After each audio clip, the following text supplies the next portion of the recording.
शुरू करते हैं एक्सरसाइज 10.2 से क्वेश्चन नंबर 6।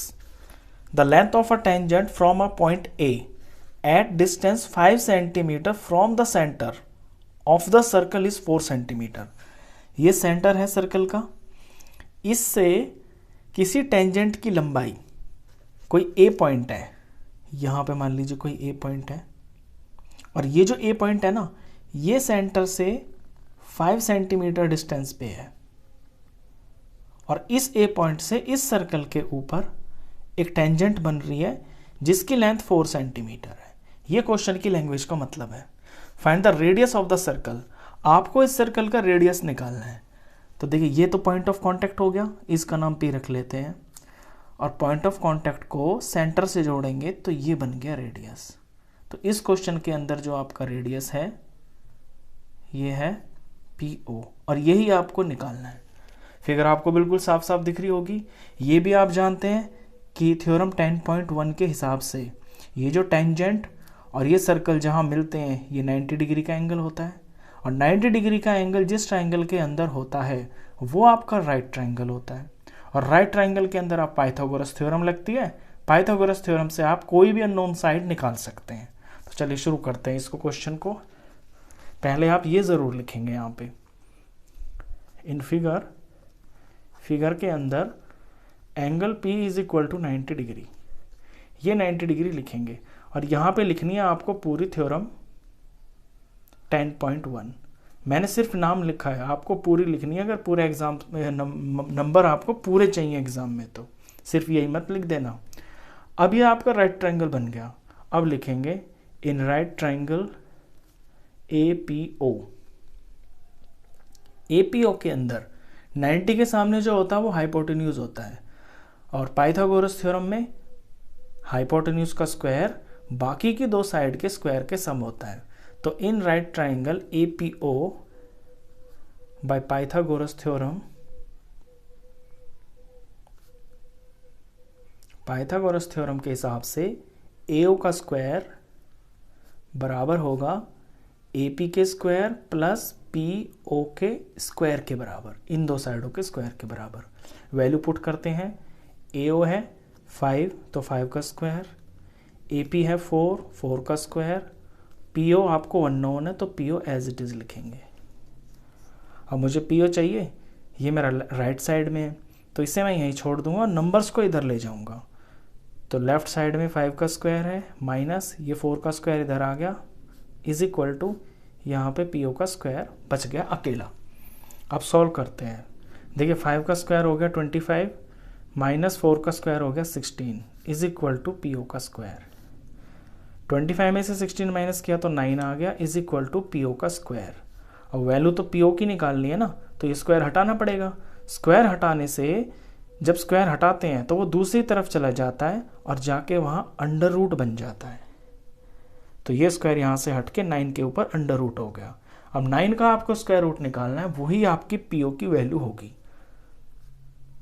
अब ये तो छोटे से बच्चे भी जानते हैं कि 9 का स्क्वायर रूट 3 होता है, तो 3 3 ज़ा 9 होता है ना, और पेयर में से एक बाहर निकलता है, तो PO की वैल्यू हो गई 3। तो PO क्या है आपका, रेडियस ही तो है, तो अब आप आंसर लिख दीजिए। Therefore radius of circle is equal to 3 centimetre. तो इस सर्कल का जो रेडियस होगा वो 3 सेंटीमीटर होगा। चलिए इसके बाद क्वेश्चन नंबर करते हैं 7। क्वेश्चन 7 भी इसी तरह का है, उसमें भी ट्रायंगल बनेगा और पाइथागोरस थ्योरम लगेगा। चलिए क्वेश्चन पढ़ते हैं। To concentric circles. Concentric circles वो सर्कल होते हैं जो एक ही सेंटर पे बनते हैं। यानी जब आप अपना प्रकार लेते हैं ना, तो यहाँ सुई रख के ये वाला सेंटर बना, और यहीं पे सुई रख के ये दूसरा वाला सेंटर बना। तो जिनका सेंटर सेम होता है उन सर्कल्स को बोलते हैं कॉन्सेंट्रिक सर्कल्स। तो two concentric circles are of radii 5 centimetre and 3 centimetre. ये दो सर्कल हैं, ये सेम सेंटर पे हैं। इनमें से एक का रेडियस तो है 3 सेंटीमीटर और एक का है 5 सेंटीमीटर। अब छोटे वाला का 3 होगा ऑफ कोर्स, और बड़े का रेडियस होगा 5 centimetre. Find the length of the chord of the larger circle which touches the smaller circle बड़े सर्कल की उस कॉर्ड की लेंथ आपको निकालनी है जो छोटे सर्कल को टच कर रही है। देखिए मैं क्या बना रहा हूँ, ये देखिए कॉर्ड तो आप जानते हैं ना क्या होती है। कॉर्ड एक स्ट्रेट लाइन होती है जो सर्कल को दो जगह टच करती है पूरा, और यहाँ पे कॉर्ड बनानी है बड़े सर्कल की, और कंडीशन ये है कि वो छोटे वाले सर्कल को टच होनी चाहिए, टच होनी चाहिए। तो टच हो गई यहाँ पे। अब ये टच यहीं होनी चाहिए, आप ये नहीं है कि ये अंदर अंदर टच कर दे इसको, नहीं, बिल्कुल एक पॉइंट पे टच करना है आपको। तो इसकी लेंथ निकालनी है आपको। तो पहले तो इसका कोई नाम रख लेते हैं। इसका नाम रख लिया मैंने ए बी, और इसका ये बना लेते हैं परपेंडिकुलर, और इसे सेंटर से ज्वाइन कर देते हैं। फिगर दिख रही है आपको। इसके बाद अब आप ध्यान देंगे, इसका नाम भी पी रख लीजिए, कुछ पॉइंट ऑफ कांटेक्ट है ये, कि ये तो है छोटा सर्कल अंदर वाला, और सेंटर से लेके और सर्कल के एंड तक ये लंबाई होगी आपकी 3 सेंटीमीटर। और अब इस पे ध्यान दें, ओ से लेके बी तक, ओ से ये सेंटर है और बी तक यानी कि बड़े सर्कल का एक्सटर्नल पॉइंट उसके ऊपर आ रहा है ये, तो ओ बी की लंबाई होगी आपकी 5 सेंटीमीटर। फिगर आपकी समझ में आ गई बिल्कुल।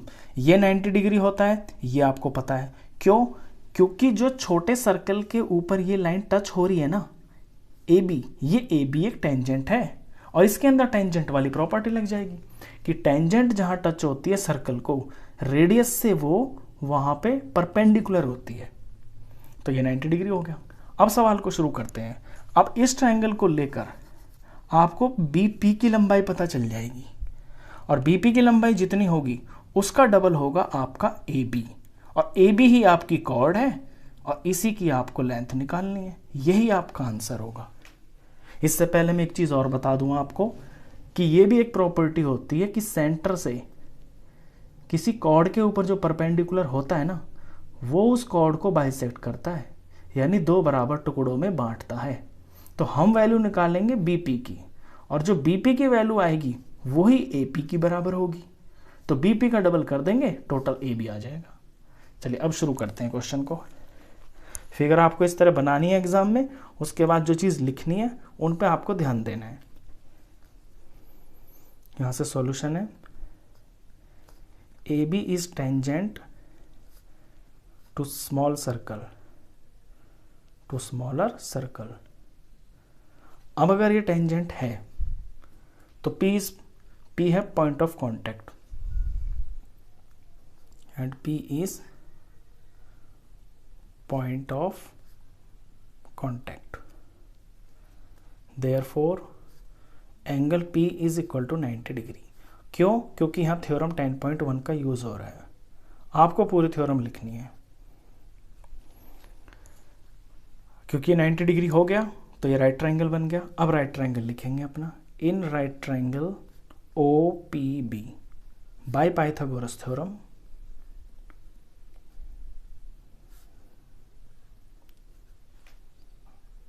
पाइथागोरस थ्योरम के अकॉर्डिंग 90 के सामने हाइपोटेन्यूज होता है ना, तो हाइपोटेन्यूज का जो स्क्वायर होता है, यानी सबसे बड़ी वाली साइड यहाँ पे ओ बी है, ओ बी का स्क्वायर होगा इन दो साइडों के स्क्वायर के सम के बराबर, यानी कि ओ पी का स्क्वायर प्लस पी बी का स्क्वायर। और वैल्यू पुट करते हैं, ओ बी है 5 तो ये होगा 5 का स्क्वायर, ओ पी है 3 तो 3 का स्क्वायर, और पी बी आपको पता नहीं है तो P B as it is. अब सॉल्व करते हैं, बिल्कुल लास्ट जैसा ही क्वेश्चन बन गया ये। मैं पी बी को एक तरफ रख दूंगा, अपनी ही तरफ रहने दूंगा, नंबर्स को लेफ्ट साइड में ले जाऊंगा। तो 5 स्क्वायर तो अपनी जगह पे है, ये 3 स्क्वायर इधर आ जाएगा क्योंकि यहाँ प्लस है ना, तो इधर आके माइनस हो जाएगा। तो 5 का स्क्वायर होता है 25 माइनस 3 का स्क्वायर होता है 9 is equal to P B का स्क्वायर। इनका जब सॉल्यूशन किया तो ये 16 आया is equal to P B का स्क्वायर। अब पी बी की वैल्यू निकालनी है, तो पी बी से मुझे स्क्वायर को हटाना है। जब ये स्क्वायर हटेगा तो दूसरी तरफ जाके ये रूट लग जाएगा इस तरह से। तो पी बी की वैल्यू आ जाएगी, 16 के जो सेम फैक्टर्स आते हैं वो होते हैं 4 × 4, यानी 16 का स्क्वायर रूट आपका 4 होता है। ये दो सेम फैक्टर आए, एक बाहर निकलता है तो 4 आ गया आंसर। तो पी बी की वैल्यू आई 4। तो यहां से यहां तक ये आपका 4 है, लेकिन हमें तो पूरा ए बी निकालना है ना। क्वेश्चन में कह रहा है लेंथ ऑफ कॉर्ड, तो ए बी कितना हो जाएगा, अब यहाँ से आंसर है ए बी हो जाएगा ट्वाइस ऑफ पी बी, और पी बी है 4 सेंटीमीटर, तो ये आ गया 8 सेंटीमीटर। तो आंसर है आपका 8 centimetre. Therefore length of chord is equal to 8 centimetre. लेकिन इसका रीज़न आपको ज़रूर लिखना होगा। रीज़न ये होता है इसका, मैं लिख देता हूँ पूरा डिटेल में, कि जो है ना ये जो ए पी है ना, ये ए पी आपका पी बी के बराबर है। जब ये दोनों बराबर है तो इसका डबल कर दिया तो टोटल हो गया। अब ये बराबर क्यों है, ये लिखना रीज़न बहुत ज़रूरी है, वरना आपका आधा नंबर कट जाएगा। Because the perpendicular drawn from the center of circle, ये सर्कल का निशान होता है, आप डायरेक्ट ऐसे करके डॉट डाल दें, यानी कि सर्कल है, पूरा लिखने की जरूरत नहीं है। From the centre of circle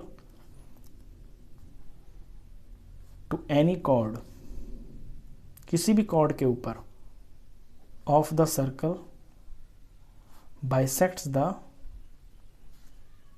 chord।